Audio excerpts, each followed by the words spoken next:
మనిషి మనుగడకు మూలం ధర్మం. ఆ ధర్మానికి అనుగుణంగానే ప్రకృతి కూడా నడుస్తుంది. యుగ యుగానికి ధర్మం ఒక్కొక్క పాదాన్ని కోల్పోతూ వచ్చింది. బ్రహ్మకి ఒక కల్పకాలం పగలుగాను మరొక కల్పకాలం రాత్రిగాను ఏర్పడింది.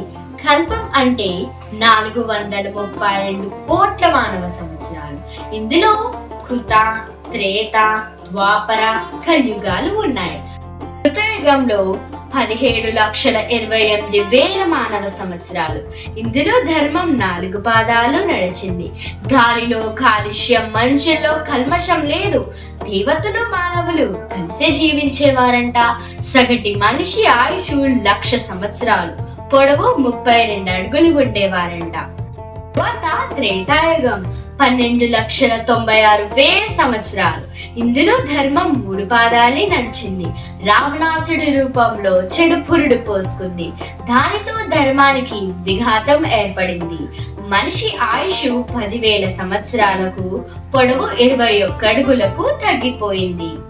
తదుపరి ద్వాపరయుగం 8,64,000 సంవత్సరాలు. ఇందులో ధర్మం 2 పాదాలే నడిచింది. ఇందులో రాజ్యకాంక్ష, ఈర్ష, ద్వేషాలతో దాయాదుల పోరు యుద్ధాలు. ఈ యుగంలో మనిషి ఆయుష్ 1000 సంవత్సరాలకు, పొడవు 11 అడుగులకు పడిపోయింది. ఇక కలియుగం 4,32,000 సంవత్సరాలు. ఇందులో ధర్మానికి మిగిలింది 1 పాదమే.